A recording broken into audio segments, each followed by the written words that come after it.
आजेगाव येथे जिल्हा परिषद केंद्र प्राथमिक शाळेमध्ये वृक्षारोपण संपन्न। सविस्तर माहिती अशी की सेनगाव तालुक्यातील आजेगाव येथे जिल्हा परिषद केंद्र प्राथमिक शाळेमध्ये वृक्षारोपण गट शिक्षण अधिकारी गव्हाणे सर यांच्या मार्फत करण्यात आले। मुख्याध्यापक यांच्या पुढाकारातून आजेगाव येथील सरपंच राणीताई नंदकिशोर काळे आणि शालेय शिक्षण समिती अध्यक्ष बंडू दळवी यांच्या माध्यमातून 70 ते 80 झाडांची वृक्षारोपण करण्यात आली आहे।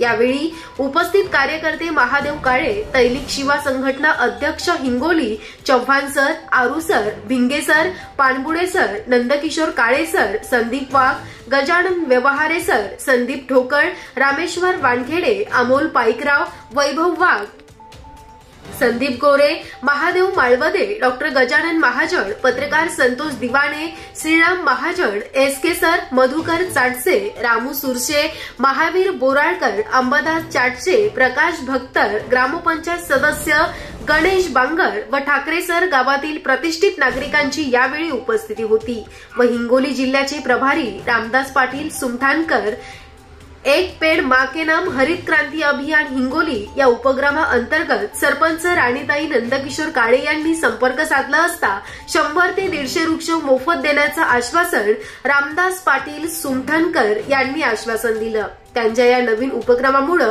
आजेगाव या गावामध्ये कौतुक व्यक्त केले जात आहे। धुमाकूळ महाराष्ट्र न्यूज टीव्ही चॅनलसाठी हिंगोली जिल्हा प्रतिनिधी प्रदीप वाघ, हिंगोलीकर। आपल्या परिसरातील ताज्या आणि महत्त्वाच्या बातम्या पाहण्यासाठी आजच आपल्या धुमाकूळ महाराष्ट्र न्यूजला YouTube वर सबस्क्राइब करा आणि बेल आयकॉन प्रेस करा।